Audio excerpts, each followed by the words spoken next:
So ఆత్మ ఫలాలు, ఆత్మ వరాల గురించి దేవుడు బోధిస్తున్నాడు. ఆత్మ ఫలాలు ఏమున్నాయి, ఆత్మ వరాలు ఏమున్నాయి, ఇవన్నీ కూడా చెప్తున్నాడు. సో ఆత్మ ఫలాల గురించి ఒక్కసారి సంతోషము, ఆనందము, మంచితనము, మానవత్వము, దయాగుణము, తగ్గించుకునే హృదయము, క్షమించే హృదయము, దీర్ఘశాంతము, సహాయం చేసే గుణము, ప్రేమ గుణము, ఇవన్నీ కూడా ఆత్మ ఫలాలలో ఫలాలు. సో ఆత్మవరాలు నానా విధములైన ఉన్నాయి. స్వస్థతపరిచే వరము, దయ్యాలను వెళ్ళగొట్టే వరము, మృతులను లేపే శక్తి, అదొక వరము, వాక్యము బోధించే వరము, అలాగే స్పిరిచువలైజ్ అంటారు, అంటే మనం ఆత్మ నేత్రాలు ఓపెన్ కావడము, ఆత్మ చెవులు, సో ఆత్మలోకంలో ఏం జరుగుతుందో వినొచ్చు, దేవుడి స్వరం వినొచ్చు, అది కూడా ఒక గిఫ్ట్. అండ్ కళ్ళతోటి ఏంజిల్స్ ని చూడొచ్చు, ఏంజిలిక్ విజిటేషన్ అంటారు, అదొక వరము. విజన్స్, మనం కళ్ళు మూసుకొని ప్రార్థిస్తున్నప్పుడు కొన్ని విజన్స్ వస్తుంటా ఉంటాయి, అది విజన్స్, అదొక గిఫ్ట్. డ్రీమ్స్, పడుకున్నాక డ్రీమ్స్ వస్తుంటా ఉంటాయి. సో ఆ పడుకున్నాక కళలు, ఆ కళలకు భావం చెప్పే వరం ఒకటి. సో భాషలలో మాట్లాడే వరము. సో భాషలలో మాట్లాడే వరం మాత్రమే కాదు, దానిని ఇంటర్ప్రిటేషన్ ఆఫ్ టంగ్స్, అంటే వాటి యొక్క మర్మాలు బోధించడం, అంటే ఆ వరం, ఆ భాషలలో మాట్లాడే ఆ యొక్క అర్థము చెప్పడము. సో ఇలా చెప్పుకుంటా పోతే నానా విధములైన ఆత్మవరాలు, నానా విధములైన ఆత్మ ఫలాలు ఉన్నాయి. ఇవన్నీ సంఘానికి తెలియడం దేవుడి చిత్తము. అలాగే శరీర ఫలాల గురించి కూడా ఆలోచిద్దాము. శరీర ఫలము కోపము, ద్వేషము, పగ, ప్రతీకారము, గర్వము, అహంకారము, స్వార్థము, అసూయ, ఇవన్నీ కూడా క్షమించలేని గుణము, ద్వేషించడము, పగబట్టడము, అండ్ గాసిప్స్ వినడము, గాసిప్స్ చెప్పడము, ఇవన్నీ కూడా శరీర ఫలాలు. సో శరీర ఫలాలన్నీ కూడా అపవాది నుంచి వస్తాయి. ఆత్మ ఫలాలన్నీ దేవుడి నుంచి వస్తాయి. ఆత్మవరాలు దేవుడి నుంచి వస్తాయి. ఆత్మ ఫలాలు మన అభివృద్ధి కోసం. సో మనం ప్రేమ, కరుణ, కృప, దయ, వాత్సల్యం, సహనము, ఓపిక, దీర్ఘశాంతము, క్షమించే గుణము, ఈ ఫలాలలో ఎదిగితే అది మనకు బెనిఫిట్. ఆత్మవరాలు ఇతరుల గురించి బెనిఫిట్. ఇప్పుడు నాకు హీలింగ్ గిఫ్ట్ ఉన్నది అనుకోండి, సో ఆ హీలింగ్ గిఫ్ట్ నేను ఇతరులకు వాడాలి, సో అది ఇతరులకు బెనిఫిట్. లేకపోతే దయాలకు వెళ్ళగొట్టడం, అది ఇతరులకు బెనిఫిట్. ప్రవచించే వరము, వాళ్ళ ప్రజెంట్, పాస్ట్, ఫ్యూచర్ 3 చెప్పగలుగుతారు, సో అది ఇతరులకు బెనిఫిట్. సో ఆత్మ వరాలు అనేది ఇతరులకు ఉపయోగం కోసం, ఇతరుల క్షేమాభివృద్ధి కోసం. ఆత్మ ఫలాలు మన క్షేమాభివృద్ధి కోసము. కాబట్టి సో ఆత్మ ఫలాలు, ఆత్మవరాలు బ్యాలెన్స్ చేసుకుంటూ వెళ్ళాలి ఎప్పుడైనా కూడా. సో ఒక వరం ఇచ్చాడా దేవుడు, హంబుల్ అయిపోవాలి. ఇంకొక వరం ఇచ్చాడా దేవుడు, హంబుల్ అయిపోవాలి. సో దేవుడు ఎన్ని వరాలు ఇస్తే అంత హంబుల్ అయిపోవాలి, అప్పుడే ఫలాలు అభివృద్ధి చెందుతాయి. ఇటు వరాలు తీసుకున్న కొద్దీ చాలా మంది గర్వం వచ్చేస్తుంటది. హీలింగ్ గిఫ్ట్ వచ్చిన, డెలివరెన్స్ గిఫ్ట్ వచ్చిన, బైబిల్ ప్రీచింగ్ గిఫ్ట్ వచ్చిన, ప్రొఫెసీ గిఫ్ట్ వచ్చిన, లేకపోతే మృతులను లేపే వరం వచ్చినా కూడా వాళ్ళకు ఇమీడియట్ గా గర్వం వస్తుంది. సో అలా రాకుండా ఏ వరం ఇచ్చినా కూడా దేవుడు ఒక ఫలాలలో ఎదగాలి. సో అంటే హంబుల్ గా ఉండాలి. ఎంత ఎదిగినా కూడా ఒదిగినట్టు ఉండాలి. దేవుడు ఎన్ని వరాలు ఇచ్చినా, ఎంత ఆశీర్వాదం ఇచ్చినా, సో ఎంత పెద్ద సంఘం వచ్చినా అంతగా డౌన్ టు ఎర్త్ రావాలి. అప్పుడే ఆత్మ ఫలాల్లో అభివృద్ధి చెందడం జరుగుతుంటది. చూద్దాము వాక్యం ద్వారా దేవుడు ఏం మాట్లాడబోతున్నాడు. సో ఒకటో కొరింథీలకు రాసిన 14 అధ్యాయము 4వ వచనంలో భాషతో మాట్లాడు. ఇక్కడ పౌలు భక్తుడు తన ఎక్స్పీరియన్స్ రాస్తున్నాడు. భాషతో మాట్లాడువాడు తనకే క్షేమాభివృద్ధి కలుగజేసుకుని గాను, ప్రవచించువాడు సంఘంనకు క్షేమాభివృద్ధి కలుగజేయను. చూసారండి, భాషలతో మాట్లాడితే, ఇప్పుడు నేను భాషలతో మాట్లాడతాను, అది నా బెనిఫిట్, అంటే నా ఆత్మకు సామర్థ్యం పెరుగుతుంది, మన ఆత్మకు శక్తి పెరుగుతుంది భాషలో మాట్లాడుతున్నప్పుడు. అదే ప్రవచించే వరం ఉన్నది అనుకోండి, అది సంఘానికి బెనిఫిట్ ఉంటుంది. ఎందుకు బెనిఫిట్ ఉంటుంది అంటే ప్రజెంట్, పాస్ట్, ఫ్యూచర్ చెప్పొచ్చు, డైరెక్షన్స్ చెప్పొచ్చు, ఏ నిర్ణయం తీసుకోవాలి, ఏ నిర్ణయం తీసుకురావద్దు, ఏ జాబ్ చేస్తే బాగుంటుంది, బిజినెస్ చేస్తే బాగుంటుందా, లేకపోతే గర్భఫలం ఎప్పుడు వస్తుంది, వివాహం ఎప్పుడు జరుగుతుంది. సో ఇవన్నీ కూడా సంఘానికి ప్రవచించే వరం ఉన్నప్పుడు సంఘానికి క్షేమాభివృద్ధి కలుగచేస్తుంది. ఇప్పుడు నేను భాషతో మాట్లాడాను అనుకోండి, అది మీకు బెనిఫిట్ ఉండదు, నాకే బెనిఫిట్ ఉంటుంది. సో అంటే నా శక్తికి పెరుగుతుంది, నా ఆత్మకు సామర్థ్యం, నా ఆత్మకు బలం పెరుగుతుంది. ప్రవచించే వరం ఉంటే అప్పుడు మనము చెప్పొచ్చు. సో మీరందరూ భాషలతో మాట్లాడవాలని కోరుచున్నాను. సో భాషలతో మాట్లాడడం కూడా ఒక గిఫ్ట్ అండి. చాలా మంది తప్పు పడుతుంటారు. సో తప్పు పట్టాల్సిన అవసరం లేదు, అది కూడా ఆత్మ వరాలలో ఒక వరము, అది కూడా ఉంటే benefit. I did 40 days fasting. ఈ భాషల వరం రావడానికి 40 days ఫాస్టింగ్ ఉండి ప్రేయర్ చేయడం జరిగింది. ఓన్లీ ఈ ప్రేయర్ ఇన్ టంగ్స్ గిఫ్ట్ గురించి 21 డేస్‌కి అది యాక్టివేట్ అయిపోయింది. బై డిఫాల్ట్‌గా యాక్టివేట్ అయిపోయింది. సో భాషలతో మాట్లాడడం అలవాటు చేసుకోండి. అది కూడా ఒక గిఫ్ట్, ఆత్మ వరాలలో ఒక వరము. గాని మీరు ప్రవచించవలనని మరీ విశేషంగా కోరుచున్నాను. సో ప్రవచించే వరం ఉన్నదనుకోండి, మనము సంఘాన్ని ఒక రైట్ డైరెక్షన్‌లో నడిపించాలి. ఆయన ప్రవచన గిఫ్ట్ ఉన్న వాళ్ళు జాగ్రత్తగా ఆపరేట్ చేయాలండి. ఎందుకంటే తప్పుడు ప్రవక్తలు దేవుడు చెప్పాడు కదా, తప్పుడు ప్రవక్తలు వస్తారని. సో ఆ తప్పుడు ప్రవక్త వల్ల బాడీ ఆఫ్ క్రైస్ట్‌కి డ్యామేజ్ జరుగుతుంటది. కాబట్టి కరెక్ట్ 100% క్లారిటీ ఉంటేనే మనం అది చెప్పాలి. ఇంప్రెస్ చేయడానికో, లేకపోతే మబ్బు పెట్టడానికో అలా ఆపరేట్ చేయొద్దు ఏ గిఫ్ట్‌ని కూడా. మరీ విశేషంగా కోరుచున్నాను. సో భాషలతో వరం ఉండాలి. ఇక్కడ పౌలు ఏం చెప్తున్నాడు? భాషల వరం ఉండాలి. దాంతో పాటు ప్రవచించే వరం కూడా ఉండాలని కోరుకుంటున్నాడు. సంఘము క్షేమాభివృద్ధి పొందు నిమిత్తము భాషలతో మాట్లాడువాడు అర్థము చెప్పితేనే గాని వానికంటే ప్రవచించువాడు శ్రేష్టము. ఎందుకంటే భాషలతో మాట్లాడతాము కానీ దాని యొక్క మీనింగ్ తెలియదు. కానీ ఆ మీనింగ్ కూడా తెలుసుకోవాలంటున్నాడు. సో భాషలతో మాట్లాడడం మాత్రమే ఒక వరము కాదు, అండ్ భాషలకు అర్థము చెప్పే వరము కూడా ఉండాలి అని అంటున్నాడు. సో నాకు భాషలో మాట్లాడే వరం ఉంది కానీ అర్థం చెప్పలేను నేను. ఆ వరము తెలియదు, ఆ వరము లేదు. సో కాబట్టి I will never operate that gift. So భాషలతో మాట్లాడేవాడు అర్థము చెప్తేనే గాని వానికంటే ప్రవచించు వాడే శ్రేష్ఠుడు. ఎందుకంటే నేను భాషలో గంట సేపు మాట్లాడినా అది మీకేం అర్థం కాదు. అదే ఒక ప్రవచించాను అనుకోండి, అది మీకు ఉపయోగపడుతుంటది. సో కాబట్టి అన్ని గిఫ్ట్స్ ని ఆపరేట్ చేసుకుంటూ వెళ్ళాలి. మళ్ళా దేన్ని కూడా తప్పనొద్దు. స్వస్థత వరం ఉంది, విడుదల వరం ఉంది, మూతుల నుంచి లేపే వరం ఉంది, అలాగే ఏంజిల్స్ ని చూసే వరం ఉంది, ప్రొఫెటిక్ ఐస్ ఉన్నాయి, ప్రొఫెటిక్ ఇయర్స్ ఉన్నాయి, prophetic mind, prophetic heart, spiritual ice, spiritual year, spiritual mind, spiritual heart. So ఇన్ని గిఫ్ట్స్ ఉన్నాయి. దీంట్లో ఏది తప్పుపడద్దు. భాషలు మాట్లాడే వరము, భాషలలో అర్థం చెప్పే వరము, తప్పు లేదు ఏది కూడా. ఇవన్నీ కూడా ఆత్మవరాలండి. అన్ని నానా విధములుగా ఉన్నాయి. సో దేవుడు వాళ్ళకు ఎవరి సామర్థ్యం కొలది, ఎవరి ఆశ కొలది ఆ వరాలను ఇచ్చుకుంటూ వెళ్తుంటా అంటాడు. కానీ ఏ వరం ఇచ్చినా కూడా అది ఇతరుల క్షేమాభివృద్ధి కోసమే వాడాలి, కానీ సొంత సౌలభ్యం కోసం వాడొద్దు. సో సహోదరులారా ఆలోచించుడి. సో ఆలోచించమంటున్నాడు. భాషలతో మాట్లాడుచు నేను మీ యొద్దకు వచ్చి సత్యమును బయలుపరచవలనని అయినను, జ్ఞానోపదేశము చేయవలనని అయినను, ప్రవచింపవలనైనను, బోధింపవలనైనను మీతో మాట్లాడకపోయిన ఎడల నా వలన మీకు ప్రయోజనమేమి? నేను వచ్చి ఓన్లీ భాషలలోనే మాట్లాడాను, దానివల్ల యూజ్ ఏంటిది? సో ఏం చెప్పాలి? సత్యము చెప్పడం ఒక వరము, సో జ్ఞానోపదేశము చేయడం ఒక వరము, ప్రవచించడం ఒక వరము, బోధించడం ఒక వరము. సో ఇవన్నీ కూడా చెప్పగలగాలి. సో ఇప్పుడు వాక్యం చెప్పాలి, బుద్ధి వాక్యము, కృపా వాక్యము, కనికరం అనే వాక్యం ఉంది, సో ప్రవచనం అనేది ఉంది. సో ఇవన్నీ ఉంటే సంఘానికి అభివృద్ధి చెందుతుంది, సంఘానికి మేలు జరిగేలాగా ఉండాలి. అందుకే ఏ దైవజనుడైనా సంఘానికి మేలు కలిగే వాటి గురించి ఎక్కువగా ఫోకస్ చేయాలి. ఇప్పుడు నేను prayer in tongues daily 1 to 2 hours మాట్లాడతాను భాషలలో. అది ఎందుకు? నా స్పిరిట్ స్ట్రాంగ్ కావడానికి, నా ఆత్మ ఇంకా సామర్థ్యం పెరగడానికి, నా ఆత్మకు శక్తి రావడానికి నేను భాషలలో మాట్లాడతాను. అదే మీ ముందు గంట సేపు భాషలో మాట్లాడాను అనుకోండి, దానివల్ల మీకు యూజ్ అనేది ఏముండదు.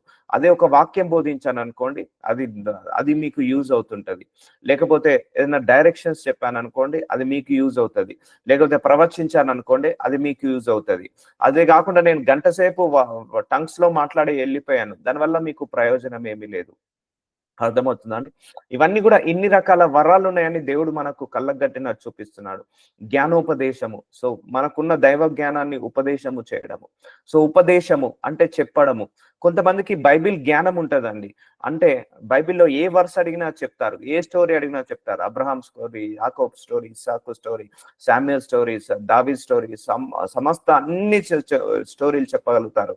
వాళ్ళకు విశేషమైన బైబిల్ జ్ఞానం ఉంటది, కానీ ప్రీచింగ్ జ్ఞానం ఉండదు. సో వాళ్ళు ప్రీచ్ చేయలేరు, ఒక అర్ధంట కూడా ప్రీచ్ చేయలేరు. సో బైబిల్ ప్రీచింగ్ కూడా ఏంటిది? ఒక గిఫ్ట్. అది బైబిల్ ప్రీచింగ్ ఒక గిఫ్ట్, ప్రవచించడం ఒక గిఫ్ట్, జ్ఞానాన్ని పంచుకోవడం ఒక గిఫ్ట్, సత్యము బయలుపరచడము ఒక గిఫ్ట్. సో ఇవన్నీ కూడా సంఘానికి క్షేమం కోసము, అభివృద్ధి కోసమే. లోకమందు ఎన్నో విధములకు భాషలున్నను, వాటిలో ఒకటైనను స్పష్టము కానిదై ఉండదు. మాటల అర్థము నాకు తెలియకుండా. లోకంలో ఎన్నో భాషలు ఉన్నాయి, Telugu, Hindi, English, Tamil, Kannada, Malayalam, so Arabic, ఇలా ఎన్నో భాషలు ఉన్నాయి. వాటన్నిటికీ ఏదో ఒక మీనింగ్ ఉంటది. కానీ ఈ భాషలో మాట్లాడే దానికి మనకు మీనింగ్ తెలియదు, కానీ అది దైవ మర్మాలు పలుకుతున్నట్టు. కానీ దానికి కూడా అర్థం చెప్పే భావము, అర్థం చెప్పే వరం ఉన్నప్పుడు సంఘంలో మనము వాటిని ఆపరేట్ చేయొచ్చు. సో అందుకే నేను భాషల వరం నా పర్సనల్ ప్రేయర్‌లో వాడతాను కానీ, సంఘంలో తక్కువగా వాడతాను. ఎందుకంటే అది అర్థం కాదు. సో మాటల అర్థము నాకు తెలియకుండిన ఎడల మాట్లాడుక వానికి నేను పరదేశినిగా ఉందును. ఇప్పుడు మనకు మాటలకు అర్థం తెలియదు. ఇప్పుడు ఒకరు తమిళియనతను మన ముందొచ్చి మాట్లాడుతున్నాడండి. మనకు తెలియదు. సో మనం ఎలా ఉంటాం? ఆ భాషకు పరదేశిలాగా ఉంటాము. అట్లాగే ఈ అన్య భాషలు మాట్లాడేటప్పుడు కూడా మనం ఇతరులకు పరదేశిలాగా ఉంటాం. ఎందుకంటే మనం ఏం మాట్లాడుతున్నామో తెలియదు. ఏం పలుకుతున్నామో తెలియదు. కానీ అలా అని తప్పనొద్దు. సో భాషలో మాట్లాడే వరం ఇట్స్ ఎ బ్యూటిఫుల్ గిఫ్ట్ అండి. సో మనం ఎంత ఎక్కువసేపు భాషలో మాట్లాడితే అంత ఎక్కువగా ఆత్మకు సామర్థ్యం పెరుగుతది. అంత ఎక్కువగా శక్తి పెరుగుతది. భాషలో మాట్లాడినప్పుడు స్పిరిచువల్ ఐస్ ఓపెన్ అవుతాయి. స్పిరిచువల్ ఇయర్స్ ఓపెన్ అవుతాయి. స్పిరిచువల్ హార్ట్ ఓపెన్ అవుతుంది. భాషలో మాట్లాడినప్పుడు మనం ఏంజిల్స్ ని చూడగలిగే ఆ విజిటేషన్ వస్తుంటది. సో స్పిరిచువల్ రిలీమ్ లోకి వెళ్ళొచ్చు. అంటే ఆత్మలోకంలోకి కనెక్ట్ కావచ్చు ఈ భాషల వరం తోటి. సో చాలా మంది తప్పు పడుతుంటారు. తప్పు పట్టొద్దండి. భాషల వరం కూడా ఆత్మ వరాలలో ఒక వరము. అది స్టిల్ ఎగ్జిస్ట్ అండి అది కూడా. సో మీరు ఆత్మ సంబంధమైన వరముల విషయమై ఆసక్తి గలవారు గనక సంగమునకు క్షేమాభివృద్ధి కలుగు నిమిత్తము అవి మీకు విస్తరించినట్లు ప్రయత్నము చేయుడి. సో ఏదైనా కూడా సంఘం క్షేమాభివృద్ధి, ఆత్మ సంబంధమైన వరములు. సో స్వస్థత వరం ఉందా? అది సంఘం క్షేమాభివృద్ధి. విడుదల వరం ఉందా? సంఘం క్షేమాభివృద్ధి. లేకపోతే ప్రవచించే వరం ఉందా? సంఘం క్షేమాభివృద్ధి. మృతుల నుంచి లేపే వరం ఉందా? సంఘం క్షేమాభివృద్ధి. ఏంజలిక్ యాక్టివేషన్ ఉందా? విజిటేషన్ ఉందా? అది సంఘం క్షేమాభివృద్ధి. అలాగే ఆత్మ నేత్రాలు ఉన్నాయా? ఆ సంఘం క్షేమాభివృద్ధి. స్పిరిచువల్ ఇయర్స్ ఉన్నాయా? అవి సంఘం క్షేమాభివృద్ధి. సో భాషలలో మాట్లాడే వరము మన క్షేమాభివృద్ధి. దానివల్ల సంఘానికి ఉపయోగం ఉండదు కానీ మనకు బెనిఫిట్. సో ఎక్కువసేపు భాషలలో మాట్లాడితే ఎక్కువగా ఆత్మతో లోడ్ అవుతాము. సో ఆసక్తి వలరు గనుక ఇక్కడ ఏమంటున్నాడు? మీకు విస్తరించినట్లు ప్రయత్నము చేయుడి. సో ప్రయత్నించమంటున్నాడు. సో దేవుని అడిగితే తప్పకుండా ఇస్తాడండి. ఫాస్టింగ్ ప్రేయర్స్ చేస్తే గిఫ్ట్స్ ని దేవుడు ఒక్కొక్కటి యాక్టివేట్ చేస్తుంటా అంటాడు. ఆ గిఫ్ట్స్ వాడుతున్నప్పుడే దేవుడు యాడ్ చేస్తుంటా అంటాడండి. ఇప్పుడు దేవుడు అందరికి ఒక వరం ఇచ్చి చూస్తాడు. ఇచ్చి ఎలా ఆపరేట్ చేస్తున్నాడో చూస్తాడు. ఫస్ట్ నాకు దేవుడు ఇచ్చిన వరము ఇతరుల గురించి ప్రార్థించే వరము. సో వెళ్ళి ఇతరుల గురించి ప్రార్థన చేసేది. 6 నెలలు అలాగే కంటిన్యూస్ గా బెగ్గర్స్ దగ్గరికి వెళ్ళేది, ప్రార్థన చేసేది. వాళ్ళ దగ్గరికి వీళ్ళ దగ్గరికి వెళ్ళి ప్రార్థన చేసేది. ప్రార్థిస్తుండగానే ఇన్స్టెంట్ గా హీల్ అయ్యేవారు, ఇన్స్టెంట్ గా డెలివరెన్స్ పొందుకునేవారు, ఇన్స్టెంట్ గా ప్రార్థిస్తుండగానే మర్మాలు పలికేది. సో ఆ గిఫ్ట్ ని చాలా జాగ్రత్తగా వాడాను. స్వార్థం కోసం వాడలేదు, ధనాపేక్షతో వాడలేదు. అందరికి ఉచితంగా వెళ్ళి ప్రార్థన చేసి స్ప్రెడ్ చేశాను. దాని తర్వాత బైబిల్ ప్రీచింగ్ గిఫ్ట్ ని దేవుడు యాడ్ చేశాడు. సో ఇలా బైబిల్ ప్రీచింగ్ గిఫ్ట్ ని కూడా స్వార్థంతో, కోపంతో, ద్వేషంతో, ధనాపేక్షతోటి వాడట్లేదు. సో దేవుడి యొక్క మహిమ కోసము, ఆయన బిడ్డలకు ఉపయోగం పడాలని, క్షేమాభివృద్ధి కలగాలని వాడుతున్నాను. సో మెల్లిగా ప్రవచన వరం, మెల్లగా దయాలను వెళ్ళగొట్టే వరము, భాషలలో మాట్లాడే వరము, అలాగే ఏంజిల్స్ ని చూసే వరము, ఇలా మెల్లిమెల్లిగా ఒక వరం ఇచ్చి దాన్ని ఎలా ఆపరేట్ చేస్తున్నాడో దేవుడు చూస్తాడు. ఎప్పుడు కూడా అది సొంత బెనిఫిట్ కోసం వాడుతున్నాడా, లేకపోతే ధనాపేక్ష కోసం వాడుతున్నాడా, ఫేమ్ కోసమో నేమ్ కోసమో వాడుతున్నాడా, లేకపోతే దేవుడి యొక్క మహిమ కోసం వాడుతున్నాడా, ఇలా దేవుడు చూస్తాడు. కొన్ని వరాలు ఇచ్చి, ఒక వరం ఇచ్చి, సో ఆ వరము జాగ్రత్త వాడితే ఇంకో వరము, ఆ వరం కూడా జాగ్రత్త వాడితే ఇంకో వరం, అలా యాడ్ ఆన్ చేసుకుంటా వెళ్తుంటా అంటాడు. సో టైం తీసుకుంటది. సో ఆ వరం రావాలంటే కూడా ప్రిపరేషన్ ఉండాలి. ప్రవచించే వరం కావాలంటే కనీసం ఒక 6 months, 1 year, 2 years అలా ఫాస్టింగ్ చేసి నాకు ఆ వరం రావాలని ప్రార్థించుకుంటే దేవుడు ప్రిపేర్ చేస్తుంటాడు. మళ్ళీ ప్రవచన వరంలో చాలా డైమెన్షన్స్ ఉంటాయి, హీలింగ్ వరంలో చాలా డైమెన్షన్స్ ఉంటాయి, డెలివరెన్స్ దాంట్లో చాలా డైమెన్షన్స్ ఉంటాయి. సో అన్ని వరాలలో కూడా మళ్ళీ డైమెన్షన్స్ ఉంటాయండి, లోతుగా ఉంటాయి. సో ఇలా చెప్పుకుంటూ పోతే నానా విధములే మన ఊహకందని వరాలు ఉన్నాయండి. ఊహకందని వరాలు చాలా మంది, కొంతమంది దైవజనులు ఇక్కడుండి పరలోకాన్ని చూస్తారు. పరలోకంలో ఉన్న ఏం జరుగుతుందో చెప్పగలుగుతారు ఈ క్షణంలో. అలాంటి ఏంజలిక్ విజిటేషన్, అలాంటి స్పిరిచువల్ రిలీమ్ ఇక్కడుండి చాలా మంది ట్రావెల్ చేసి వస్తుంటారు ఆత్మలోకంలో. అది ఒక వరము. సో ఇదంతా కూడా సంఘానికి తెలియదు, చాలా మటుకు తెలియదు. తెలవాలి సంఘానికి ఎన్ని వరాలు ఉన్నాయి, ఎన్ని ఫలాలు ఉన్నాయి. సో ఏ వరం ఇంపార్టెంట్, ఏ ఫలం ఇంపార్టెంట్, వరం వచ్చినప్పుడు ఎలా ఉండాలి, ఫలం వచ్చినప్పుడు ఎలా ఉండాలి, దేవుడు ఏదైనా వరం ఇస్తే దాన్ని ఎలా ఆపరేట్ చేయాలి, ఏ గిఫ్ట్ ఉన్నా కూడా జాగ్రత్తగా ఆపరేట్ చేయాలండి. ఫలాలను యాడ్ చేసుకుంటూ వరాలను అప్లై చేయాలి. ఇప్పుడు హీలింగ్ ఉంది, డెలివరెన్స్ ఉంది, కానీ ఆ ఫలాలు లేవు అంటే కోపంతో ఆపరేట్ చేస్తున్నాడు, ద్వేషంతో ఆపరేట్ చేస్తున్నాడు, గర్వంతో ఆపరేట్ చేస్తున్నాడు ఆ వరాలన్నిటిని. సో అది క్షేమాభివృద్ధి కాదు సంఘానికి, తనకు కూడా క్షేమాభివృద్ధి కాదు. సో అదే ప్రేమతో, ఆప్యాయతో, సహాయం చేసే గుణంతో దాన్ని ఆపరేట్ చేస్తున్నాడు అనుకోండి, అప్పుడు మహాభివృద్ధి చెందుతుంది ఆ సంఘము. సో భాషతో మాట్లాడేవాడు అర్థము చెప్పు శక్తి కలుగుటకై ప్రార్థన చేయవలెను. సో భాషతో మాట్లాడడం తప్పు కాదు. సో భాషలో మాట్లాడే వరం ఉన్నప్పుడు దాని యొక్క ఇంటర్ప్రిటేషన్ ఆఫ్ టంగ్స్ అంటారు. అంటే దాని యొక్క భావము చెప్పే వరము. ఇప్పుడు కళలు అనేది ఒక వరం ఉంటది. కళలకు అర్థం చెప్పే వరము యోసేపుకుంటుంది, అలాగే దానియేలుకుంటుంది. సో అలాంటి వరం ఒకటి ఉంటుంది. లేకపోతే కొంతమందికి డైరెక్ట్ కళ్ళ ముందే విజన్స్ చూస్తారు, కళ్ళు తెరుచుకునే విజన్ చూస్తారు, అదొక గిఫ్ట్. సో ఇలా చాలా గిఫ్ట్స్ ఉన్నాయి. అర్థం చెప్పు శక్తి కలుగుటకై ప్రార్థన చేయవలను. ఏ గిఫ్ట్ ఉన్నా కూడా గర్వం ఉండొద్దండి. కొంతమందికి ఒక 3-4 సాక్ష్యాలు రాగానే గర్వం వచ్చేస్తుంది. ఒక 3-4 బోధలు చెప్పగానే గర్వం వచ్చేస్తుంది. లేకపోతే 4 దయ్యాలను నిలగొట్టగానే గర్వం వచ్చేస్తుంది. గర్వం అనేది రావద్దు ఎప్పుడు కూడా. అది దేవుడిచ్చిన వరం, ఫ్రీ గిఫ్ట్. మళ్ళీ ఆ గిఫ్ట్స్ కూడా ఎప్పుడు కూడా అమ్ముకోవద్దు. సో నేను భాషతో ప్రార్థన చేసిన నా ఆత్మ ప్రార్థన చేయను. అర్థమవుతుందండి? భాషలతో మాట్లాడే వరము చాలా ఇంపార్టెంట్. అది కూడా అది ఆత్మ ప్రార్థన చేస్తున్నట్టు. సో ప్రేయర్ ఇన్ స్పిరిట్ అంటారు. స్పిరిటే ప్రేయర్ చేస్తుంది. మన నోరు కాదు, మన ఆత్మ, మన శరీరము కాదు. మన ఆత్మనే భాషతో ప్రార్థన చేసిన ఎడల నా ఆత్మ ప్రార్థన చేయను, కానీ నా మనస్సు ఫలవంతంగా ఉండదు.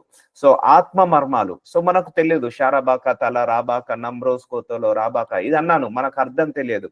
కానీ ఇది ఆత్మ పలుకుతున్న భాష, ఇది ఆత్మ భాష, ఇది దైవ మర్మాలు పలుకుతున్నట్టు. దీని యొక్క అర్థము దేవుడికి తెలుసు. అదే మనం ప్రార్థన చేసి అడిగినప్పుడు ఆ అర్థం చెప్పే భావాన్ని కూడా దేవుడిస్తాడు. కానీ ప్రతిదానికి ఒక మీనింగ్ ఉంటుందండి. మనం మాట్లాడే అన్ని భాషలో ఒక మీనింగ్ అది దేవుడికే తెలుసు. అది ఉంది కాబట్టే అది పలుకుతున్నాము. ఆ మీనింగ్ లేకుండా మనం ఏది కూడా పలకలేమండి. అది దేవుడిచ్చిన సామర్థ్యము. నా మనస్సు ఫలవంతంగా ఉండదు. ఎందుకంటే ప్రార్థన చేస్తే స్పిరిట్ స్ట్రాంగ్ అవుతుంది. ఎప్పుడైనా అన్ని భాషలో ప్రార్థన చేస్తే స్పిరిట్ స్ట్రాంగ్ అవుతుంది. మీరు కూడా ఎవరైనా ఆత్మ అన్ని భాషలో మాట్లాడే వరం ఉంటే దాంట్లో ఎక్కువసేపు ప్రార్థన చేయడం మొదలు పెట్టండి. లేని వాళ్ళు ప్రార్థన చేసి దేవుణ్ణి అడగండి, నాకు కూడా I want to prayer in tongues అని. ఎందుకంటే నేను మాట్లాడే ఆత్మ భాషల వరము, నేను మాట్లాడే ప్రేయర్ ఇన్ టంగ్స్ వేరే ఉంటది, మళ్ళీ మీరు మాట్లాడేది వేరే ఉంటది. దేవుడు ఒక్కొక్కరికి ఒక్కొక్క లాగిస్తాడు. అందరూ ఒకేలాగా మాట్లాడలేరు, అందరూ ఒకేలాగా పలకలేరు ఆ మర్మాన్ని, ఆ భాషను, ఆ వరాన్ని. సో అందరూ వాళ్ళ సామర్థ్యం కొద్దీ దేవుడు ఇస్తుంటా అంటాడు. కాబట్టి భాషతో మాట్లాడడం, ప్రార్థన చేయడం చాలా ఇంపార్టెంట్ అండి. I will pray at least 1 to 1 hour minimum in the prayer in tongues. కాబట్టి ఆత్మతో ప్రార్థన చేద్దాము. సో నువ్వు ప్రేయర్ ఇన్ టంగ్స్ లో చేసేది ఏంటిది? ఆత్మతో ప్రార్థన చేస్తావు. సో అప్పుడు ఆత్మ నీకు లోడ్ అవుతుంటా ఉంటది, ఆత్మకు సామర్థ్యం పెరుగుతుంది. మనసుతో నువ్వు ప్రార్థన చేతును, ఆత్మతో పాడుదును, మనసుతో పాడుదును. సో కొంతమంది స్పిరిట్ లోకి వెళ్ళి వర్షిప్ చేస్తుంటా అంటారు. అందుకే మనం దేవుడికి ఏ చేసినా మనస్ఫూర్తిగా చేయాలి. సో ఆత్మతో ప్రార్థన చేయాలి, ఆత్మతో వాక్యాన్ని బోధించాలి. సో నేను కూడా ఇప్పుడు బోధించే వాక్యాలన్నీ కూడా spirit will lead this words. So ఇతరులకు ప్రార్థించేటప్పుడు ఇప్పుడు నేను ఎందుకు అలా మర్మాలు చెప్పగలుగుతున్నాను, మీరు ప్రేయర్ రిక్వెస్ట్ అడగక ముందుకే చెప్పగలుగుతున్నా అంటే because of spirit leading. That is a prophetic prayer gift అంటారు. సో మీ ఇంట్లో ఏం జరుగుతుందో మీరు చెప్పకుండానే నేను ఎన్నోసార్లు మీ ఇంట్లో జరిగిన విషయాలు జరిగినట్టుగా వాక్యం ద్వారా దేవుడు మర్మాలు బయలుపరిచాడు. దాన్ని ప్రొఫెటిక్ వర్డ్ అంటారు. So prophetic word, prophetic prayer, prophetic vision అని ఉంటుంది. భవిష్యత్తులో ఏం జరుగుతుందో ఇప్పుడే దేవుడు చూపిస్తుంటా అంటాడు. దాన్ని ప్రొఫెటిక్ విజన్ అంటారు. ప్రొఫెటిక్ డ్రీమ్, భవిష్యత్తులో జరిగేది కళల రూపంలో వస్తుంటా అంటది. సో దాన్ని ప్రొఫెటిక్ డ్రీమ్ అంటారు. సో ఇలా చెప్పుకుంటూ పోతే చాలా భాషలు, చాలా వరాలు ఉన్నాయి. సో ఆత్మతో నడవాలి, ఆత్మతో ప్రార్థించాలి, ఆత్మతో వాక్యాన్ని బోధించాలి, సో ఆత్మతో ఆరాధించాలి. సో అప్పుడు కంప్లీట్ గా ఉంటుందండి. స్పిరిట్ లో లీడ్ కావాలి. ఎప్పుడైనా కూడా స్పిరిట్ లో ట్రావెల్ చేయాలి. స్పిరిట్ లో, ఆత్మలో మనం ఎక్కువగా ఎదగాలంటే భాషలు మాట్లాడే వరము చాలా ఇంపార్టెంట్ అండి, చాలా ఇంపార్టెంట్. లేని ఎడల నీ ఆత్మతో స్తోత్రము చెప్పినప్పుడు ఉపదేశము పొందని వాడు నీవు చెప్పు దానిని గ్రహింపలేడు గనక. సో ఆత్మతో స్తోత్రం అంటే ప్రేయర్ ఇన్ టంగ్స్ తో మనము స్తోత్రం చెప్తున్నప్పుడు అంటే అది స్తోత్రము లేకపోతే ఏదో హల్లెలూయానో, అది ఆత్మలో ఏ భాషనో తెలియదు, ఏ మాట్లాడుతున్నామో తెలియదు, కానీ నీవు కృతజ్ఞతాస్తుతులు చెల్లించినప్పుడు అమీన్ అనే వాడులాగా పలుకును. సో అమీన్ అని అంటాడు, కానీ దానికి ఏమి అర్థము తెలియదు.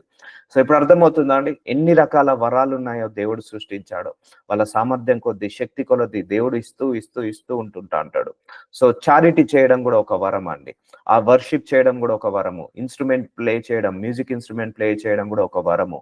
సో సంఘంలో మ్యూజిక్ ఇన్స్ట్రుమెంట్ ప్లే చేయడం, వర్షిప్ చేయడం, ప్రేస్ చేయడము, అలాగే ఇవన్నీ కూడా వరాలు. ఆయన సామర్థ్యం కోసం, ఆయన ఇచ్చిన ఏ వరమైనా కూడా ఆయన మహిమ కోసమే ఇస్తాడు, కానీ మన సొంత బెనిఫిట్స్ కోసము, మన సొంత సౌలభ్యం కోసము కాదు. ఆయన ఇచ్చే ప్రతి వరము మనము దాన్ని జాగ్రత్తగా వాడాలి. సో ఫలాలు మళ్ళీ మన క్షేమాభివృద్ధి. సో వరాలేమో సంఘాన్ని గురించి. ఇప్పుడు ఇప్పుడు స్వస్థత వరం ఉంది. సో క్యాన్సర్లను హీల్ చేసే వరం ఉంది. అది వాళ్ళ కోసము. దానివల్ల బెనిఫిట్ అంటూ ఏది ఉండదు. కానీ ప్రేమ అనే ఫలము, కరుణ అనే ఫలము, దయ అనే ఫలము, క్షమించే గుణము, ప్రేమించే గుణము, సహనము, ఓపిక, ఇవన్నీ ఆత్మ ఫలాలు మన ఇన్బిల్డ్ కావాలి. లోపల బెనిఫిట్ అది. మన లోపల బెనిఫిట్ మనకు క్షేమాభివృద్ధి. సో కాబట్టి ఆత్మ ఫలాల్లో ఎదగడానికి చాలా మంది ఇష్టపడరు. ఆత్మ వరాలు కావాలని ప్రార్థిస్తారు. అయ్యా నేను హీలింగ్ చేయాలి, డెలివరెన్స్ చేయాలి, మృతులను లేపాలి, స్వస్థతపరచాలి. కానీ ఈ విషయంలో కూడా ప్రార్థించుకోవాలి. నేను ప్రేమలో ఎదగాలి, సహనంలో ఎదగాలి, ఓపికలో ఎదగాలి. అయ్యా నేను ద్వేషించద్దు, ఎవరిని కూడా పగపట్టద్దు, ఎవరి మీద నెగిటివ్ గా మాట్లాడద్దు, సో ఎవరి గురించి చెడుగా మాట్లాడద్దు. సో ఇలాంటి ఫలాలలో చాలా మంది ప్రార్థించుకోరు. సో వరాలుండి ఫలాలు లేకపోతే అది వ్యర్థమవుతుంటా ఉంటది. నీవైతే బాగుగానే కృతజ్ఞతాస్తుతులు చెల్లించుచున్నావు, కానీ ఎదుటివాడు క్షేమాభివృద్ధి పొందడు. సో నేను టంగ్స్ లో మాట్లాడుతున్నాను, విస్తారంగా మాట్లాడుతున్నాను, అది నాకే బెనిఫిట్ అవుతుంది, కానీ క్షేమాభివృద్ధి పొందడు. అందుకే నేను ప్రేయర్ ఇన్ టంగ్స్ ఎప్పుడైనా కూడా నా పర్సనల్ ప్రేయర్ లో వాడతాను. ఎందుకంటే పర్సనల్ ప్రేయర్ లో ఎవరు ఉండరు. సో నా క్షేమాభివృద్ధి కోసం నేను వాడుకుంటాను. అంటే నాకు ఇంకా సామర్థ్యం పెరుగుతుంది. నేను మీ అందరికంటే ఎక్కువగా భాషలతో మాట్లాడుచున్నాను, అందుకు దేవుణ్ణి స్తుతించెదను. ఎక్కువగా భాషలతో మాట్లాడుచున్నాను. సో ఎక్కువగా భాషలతో మాట్లాడాలి. అది మనము పర్సనల్ ప్రేయర్ లో ఎక్కువ సేపు భాషలతో మాట్లాడితే మనకు చాలా క్షేమాభివృద్ధి జరుగుతుంది. మనకు క్షేమాభివృద్ధి జరుగుతుంది. అంటే మన స్పిరిట్ కి ఇంకా లిఫ్ట్ అప్ అవుతుంటా ఉంటది. స్పిరిట్ కి ఇంకా సామర్థ్యం పెరుగుతుంటా ఉంటది. ఎందుకంటే అది ఆత్మ మాట్లాడే భాష, ఆత్మ పలుకుతున్న వరాలు, మర్మాలు అవన్నీ కూడా. ఆయనను సంఘంలో భాషతో 10,000 మాటలు పలుకుట కంటే, సో ఇప్పుడు నేను సంఘంలో 10,000 భాషతో 10,000 మాటలు పలికాను, అది ఎవరికి అర్థం కాదు. ఇతరులకు బోధల కలుగునట్లు నా మనసుతో 5 మాటలు పలుకుట మేలు. సో అందుకే భాషల వరం ఎప్పుడైనా కూడా పర్సనల్ ప్రేయర్ లో యూజ్ చేయాలి. 10 మంది ముందు మనం మాట్లాడినా కూడా వాళ్ళకి అర్థం కాదు, అది వాళ్ళకు మేలు కలగదు. కాబట్టి ఒక మంచి బోధ చెప్పాము, ఒక వాక్యాన్ని తీసుకొని ఒక 15 నిమిషాలు మెసేజ్ చెప్పాము, అది వాళ్ళకు అది మేలు కలగజేస్తుంటది. అందుకే అర్థమవుతుంది. కానీ ఏ వరం ఎక్కడ వాడాలి, ఏ ఫలం ఎప్పుడు ఉపయోగించాలి, ఏ వరము ఎవరి ముందట వాడాలి, ఏ వరము మనకు క్షేమాభివృద్ధి, ఏ వరము సంఘానికి క్షేమాభివృద్ధి, ఏ వరంలో మనం ఎదగాలి, ఏ ఫలంలో ఎదగాలి. చూసారా అండి ఎన్ని రకాలుగా ఉన్నాయో గిఫ్ట్స్, ఎన్ని రకాలుగా వరాలు ఉన్నాయో. ఇన్ని వరాలు దేవుడు మనందరికి పెట్టాడు. ఇవన్నీ నేర్చుకోవడం దేవుడి యొక్క చిత్తము. సంఘము ఎప్పుడైనా కూడా ఇవి అన్ని విషయాలలో తెలుసుకోవాలి, అట్లీస్ట్ తెలుసుకోవాలి. ఇన్ని వరాలు ఉన్నాయి, ఇన్ని ఫలాలు ఉన్నాయి, ఇన్ని శరీర ఫలాలు, ఇన్ని ఆత్మ ఫలాలు, అట్లీస్ట్ తెలుసుకోవాలి. సంఘం ఎప్పుడు తెలుసుకున్న తర్వాత ఒకవేళ నీకు ఆశ ఉంటే ప్రార్థన, ఫాస్టింగ్ ప్రేయర్ చేసి తెచ్చుకోవాలండి ఏ వరమైనా కూడా. సో ఫాస్టింగ్ ప్రేయర్ చేసినప్పుడు దేవుడు ఆ వరాలను రిలీజ్ చేస్తుంటా అంటాడు. ఒక్కొక్క వరాన్ని ఇచ్చి జాగ్రత్తగా మనల్ని ఎలా ఆపరేట్ చేస్తున్నాడో జ్ఞానంతో. అండ్ అలాగే ఇంకొకటి, వరం ఉండడం కాదు, దానిని జ్ఞానముతో ఆపరేట్ చేసే వరము కూడా కావాలండి. ఇప్పుడు నాకు కారు ఉంది. సో కారు ఎలా డ్రైవింగ్ చేయాలో జ్ఞానం ఉండాలి. సో బైక్ ఉంది, ఎలా డ్రైవ్ చేయాలో జ్ఞానం ఉండాలి. నా దగ్గర గుర్రం ఉన్నది, ఆ గుర్రాన్ని ఎలా రైడ్ చేయాలో నాకు జ్ఞానము కావాలి. సో అలాగే ఈ గిఫ్ట్స్ ఉండడం కాదు, ఈ గిఫ్ట్స్ ని ఎలా ఆపరేట్ చేయాలో జ్ఞానం ఉండాలి. అది కూడా ఒక వరం, విజ్డమ్ నాలెడ్జ్ అంటారు. How to operate the gifts, wisdom and knowledge. So ఇది కూడా ఒక వరము. ఇప్పుడు వాక్యం బోధించే వరం ఉంది. సో అది ఎలా పడితే అలా బోధించద్దు. సో ఒక పద్ధతిగా బోధించాలి, అంటే ఆత్మతో ప్రేరేపణతో బోధించాలి. ఇప్పుడు స్వస్థత వరం ఉంది, దాన్ని ఎలా ఆపరేట్ చేయాలి. ఇప్పుడు డెలివరెన్స్ వరం ఉంది, దాన్ని ఎలా ఆపరేట్ చేయాలి. సో అలాగే ప్రవచించే వరం ఉంది, దాన్ని ఎలా ఆపరేట్ చేయాలి. సో దీనికి సంబంధించిన విజ్డమ్ నాలెడ్జ్, అది మళ్ళీ అదొక వరము. సో దాన్ని కూడా ఎలా ఆపరేట్ చేయాలి. చాలా మంది వాళ్ళ చిత్త ప్రకారం ఆపరేట్ చేస్తారు, కానీ దేవుడి చిత్త ప్రకారం ఆపరేట్ చేయాలి. సో అదొక వరము. సో చూసుకుంటా పోతే ఇంకా చాలా ఉన్నాయి, ఎక్స్పాండ్ అవుతూనే ఉంటాయి. సో మనము ఆత్మఫలాలు కొన్నే అనుకున్నాము, కానీ బైబిల్‌లో చూస్తే తగ్గించుకోవడం కూడా ఆత్మఫలమే. ప్రేమించే గుణము ఆత్మఫలం అని ఉంది. సో బుద్ధితో ఉండడము, జ్ఞానముతో ఉండడము, వివేకంతో ఉండడం, మంచితనము, సహనము, ఓపిక, ఇవన్నీ కూడా ఆత్మఫలాలు. సో ఇవన్నీ కూడా మనం ఎదగాలి. సో ఇలా చెప్పుకుంటా పోతే నానా విధములైన ఆత్మఫలాలు, నానా విధములైన ఆత్మవరాలు, ఇవన్నీ తెలియకుండా ఉండడం సంఘానికి, దేవుడికి ఇష్టం లేదు. సంఘానికి ఇవన్నీ కూడా తెలియాలి. సో మాటలు పలుకుట మేలు. సహోదరులారా, మీరు బుద్ధి విషయమై పసిపిల్లలు కాక దుష్టత్వము విషయమై శిశువులుగా ఉండుడి. బుద్ధి విషయమై పెద్దవారులై ఉండుడి. సో బుద్ధి ఆత్మఫలాల్లో ఒక ఫలము. కొంతమందికి మెచ్యూరిటీ లెవెల్, దీన్ని ఏమంటారు? Maturity level.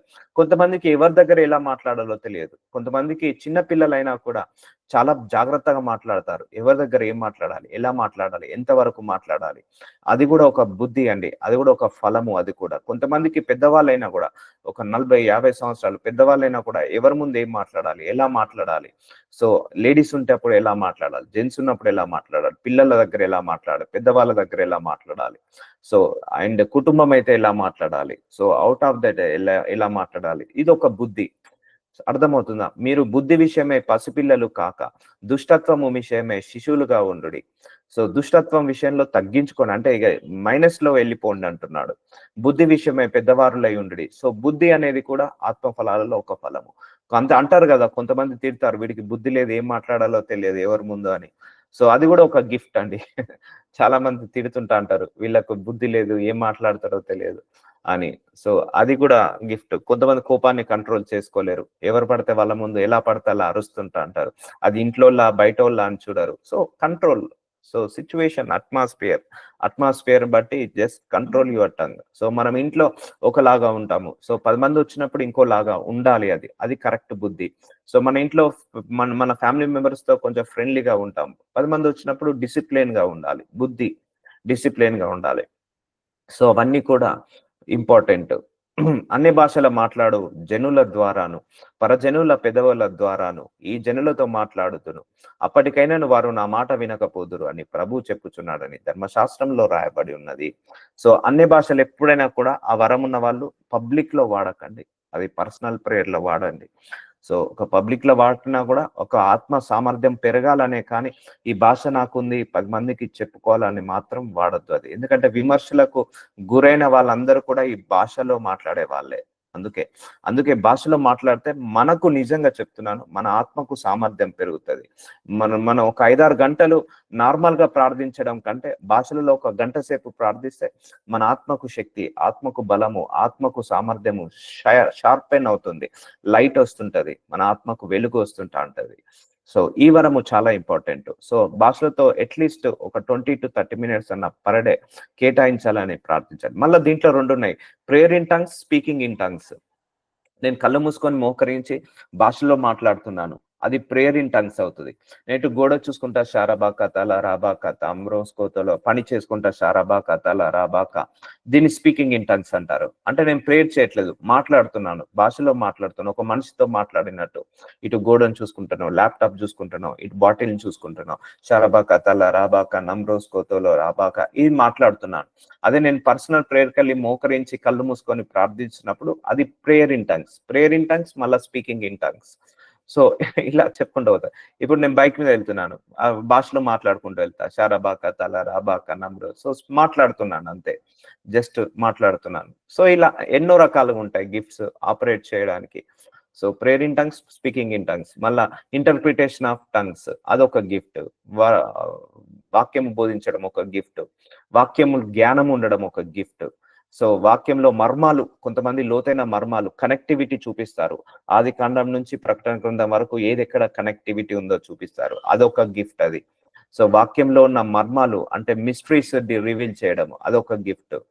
సో కొంతమంది సత్యవాక్యం చెప్తారు, కొంతమంది బుద్ధి వాక్యం చెప్తారు, కొంతమంది కృపా వాక్యం చెప్తారు, కొంతమంది కనికరం వాక్యం చెప్తారు, కొంతమంది తండ్రి గురించే బోధిస్తారు, కొంతమంది జీసస్ గురించే బోధిస్తారు, కొంతమంది పరిశుద్ధాత్మ దేవుడి గురించి బోధిస్తారు, కొంతమంది ముగ్గురు గురించి బోధిస్తారు. సో అదొక గిఫ్ట్. సో ఎవరైనా కూడా వాళ్ళ గిఫ్ట్ ని బట్టి, ఏ దైవజనుని కూడా అందుకే జడ్జ్ చేయొద్దు అంటానండి. ఏ దైవజనుని జడ్జ్ చేయొద్దు. దేవుడు ఒక అనాయింటింగ్ ఇస్తాడు, అనాయింటింగ్ ఇచ్చేసి ఆ అనాయింటింగ్ ద్వారా దేవుడు అందరినీ నడిపిస్తుంటా అంటాడు. ఒక గిఫ్ట్ ఇచ్చి ఆ గిఫ్ట్ ద్వారానే ఆపరేట్ అవుతుంటాడు. ఇప్పుడు నాకున్న గిఫ్ట్ నేనే ఆపరేట్ చేయగలుగుతాను. ఇంకోరి గిఫ్ట్ ఉన్నదనుకోండి, ఇప్పుడు నాకు కృపా వాక్యం లేదు. సో దాన్ని నేను ఆపరేట్ చేయలేను, చేయొద్దు కూడా. ఎందుకంటే దేవుడి చిత్తం అది కాదు, కృపా వాక్యం బోధించడం. సో అందుకే జ్ఞానం అడగాలి. మనం గిఫ్ట్ వచ్చినప్పుడు ఆ గిఫ్ట్‌ని ఎలా వాడాలో జ్ఞానం అడగాలి. ఒక కార్ కొనుక్కుంటే ఎలా డ్రైవ్ చేయాలో జ్ఞానం ఉన్నప్పుడు, ఒక బైక్ కొనుక్కుంటే ఎలా డ్రైవ్ చేయాలో జ్ఞానం ఉన్నప్పుడు, అలాగే ఇది కూడా, ఈ గిఫ్ట్స్ కూడా ఎలా ఆపరేట్ చేయాలో జ్ఞానం అడగాలి, విజ్డమ్ అడగాలి. కాబట్టి భాషలు విశ్వాసులకు కాదు, అవిశ్వాసులకే సూచనకై ఉన్నవి. ప్రవచించుట అవిశ్వాసులకు కాదు, విశ్వాసులకే సూచనకై ఉన్నది. సో ఆ భాషలో మాట్లాడడం కంటే ప్రవచించే వరం ఉన్నదనుకోండి, సో అందరికి కూడా బెనిఫిట్ ఉంటది. సంఘంలో నీకెప్పుడు మ్యారేజ్ అవుతది? ఎప్పుడు గర్భఫలం వస్తది? జాబ్ చేస్తే బెటరా? యూఎస్‌కి వెళ్తే బెటరా? అమెరికా లండన్‌కి వెళ్తే బెస్టా? లేకపోతే ఎక్కడికి వెళ్తే బెస్ట్ అనేది చెప్పగలుగుతారు. సో ప్రవచించడం ఉన్నప్పుడు. సో ఆడపిల్ల పుడతదా? మగ పిల్ల పుడతారా? గర్భఫలం ఎప్పుడొస్తది? లేకపోతే కొంతమంది చెప్తారు, డేట్స్‌తో సహా చెప్తారు. కొంతమంది ఒక మ్యాన్ ఆఫ్ గాడ్స్ అయితే గర్భంలో ఉన్న శిశువు ఎన్నో నెల, ఎన్నో వారము, ఎన్నో రోజు, ఎన్నో సెకండ్‌తో సహా చెప్తారు. కొంతమంది ఫోన్ నంబర్స్ చెప్తారు. కొంతమంది వాళ్ళ యొక్క బ్యాంక్ అకౌంట్స్, వాళ్ళ అకౌంట్‌లో ఉన్న డబ్బులు ఇలా చెప్పగలుగుతారు. కొంతమంది డైరెక్షన్స్ చెప్పగలుగుతారు. సో దీన్ని ప్రవచించే వరము, ఇది ఉండడం ఇంపార్టెంట్. సంఘమంతయు ఏకంగా కూడి అందరూ భాషలతో మాట్లాడుచుండగా ఉపదేశము పొందని వారైనను అవిశ్వాసులైనను లోపలికి వచ్చిన ఎడల, ఇప్పుడు సంఘమంతా భాషలతో మాట్లాడుతున్నారు. సో ఒక అన్యజనుడు వచ్చాడు అనుకోండి, వాళ్ళకి ఏం అర్థం కాదు. మీరు వెర్రి మాట్లాడుచున్నారని అనుకుందరు కదా. అందుకే ఈ వరం ఎక్కడ వాడమంటున్నాడు? నీ పర్సనల్ ప్రేయర్ లో వాడమంటున్నాడు. ఇప్పుడు సంఘమంతా కూడా భాషలతో మాట్లాడుతున్నారు. ఇప్పుడు నేను భాషలతో మాట్లాడుతున్నా, చాలా మందికి భాషలు రావు. సో వాళ్ళకి ఏమవుతుంటది? వెర్రితనం లాగా కనపడుతుంది.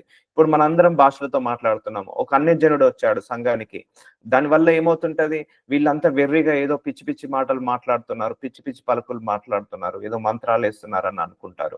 సో అందుకే ఏ గిఫ్ట్ ఎలా ఆపరేట్ చేయాలి, దీన్నే విజ్డమ్ నాలెడ్జ్ అంటారు. అందుకే సో సంఘంలో అవిశ్వాసులు లోపలికి వచ్చిన ఎడల, ఒకవేళ సంఘం లోపలికి అవిశ్వాసులు లోపలికి వస్తే మీరు వెర్రి మాట్లాడుచున్నారని అనుకుందరు కదా. సో ఈ గిఫ్ట్ పర్సనల్ గా వాడుకోవడం బెస్ట్. అయితే అందరూ ప్రవచించుండగా అవిశ్వాసి అయిన ఉపదేశం పొందేవాడని లోపలికి వచ్చిన ఒకవేళ ప్రవచన వరం ఉందనుకోండి, అవిశ్వాసి వచ్చాడు, అన్యజనుడు వచ్చాడు, లేకపోతే ఉపదేశం పొందని వాడు, అంటే దేవుడి వాక్యం తెలియని వాడు వచ్చాడు, అందరి బోధ వలన తనకు పాపినని గ్రహించి అందరి వలన విమర్శింపబడును. సో కాబట్టి ఈ ప్రవచించే వరణము ఉంటే అది సంఘానికి చాలా మేలు అండి, చాలా మేలు. సో చాలా మేలు. అంత ఈజీగా కూడా దేవుడు ఇవ్వడు ఈ ప్రవచించే వరము. దాంట్లో చాలా డైమెన్షన్స్ ఉంటాయి, చాలా కేటగిరీస్ ఉంటాయి, మళ్ళీ దాంట్లో కూడా చాలా లెవెల్స్ ఉంటాయి. So intermediate level and beginner level, అలాగే ప్రొఫెషనల్ లెవెల్ అని చాలా లెవెల్స్ ఉంటాయి వాటిలో కూడా.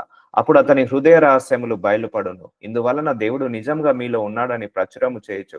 అతడు సాగిలపడి దేవునికి నమస్కారం చేయను. ఇప్పుడు చూడండి, దానిలో ఒక వరం ఉంటుంది, ఆయనకు కలలో వరము. సో రాజుకి ఏ కళ వచ్చిందో ఆయన చెప్పక ముందుకే ఈయన చెప్తాడు, దానియేలు. ఆయన కళ చెప్తాడు, ఆ కళ యొక్క భావాన్ని చెప్తాడు. ఇప్పుడు యోసేపు కూడా ఒక కళ వచ్చిందని చెప్పగానే ఆ కళ గురించి భావం చెప్తాడు యోసేపు కూడా. సో వాళ్ళు ఏం చేస్తారు? ఆ రాజులు ఇద్దరికి సాగిల పడతారు. అందుకే ఈ ప్రవచించే వరం ఉన్నదనుకోండి, ప్రవచించే వరం కూడా అక్యురసీ ఉన్నప్పుడే చెప్పాలి, లేకపోతే బాడీ ఆఫ్ క్రైస్ట్ కి డ్యామేజ్ అవుతుంది. కొంతమంది జనాలను ఇంప్రెస్ చేయాలని, నీకు ఇది వస్తుంది, అది వస్తుంది, దేవుడు నీతో ఇది మాట్లాడుతున్నాడు, నో, అలా ఆపరేట్ చేయొద్దు. 100% అక్యురసీ ఉన్నప్పుడే, 100% దేవుడి స్వరాన్ని విన్నప్పుడే ఆ గిఫ్ట్ ని ఆపరేట్ చేయాలి. నమస్కారము చేయను. So we'll continue tomorrow.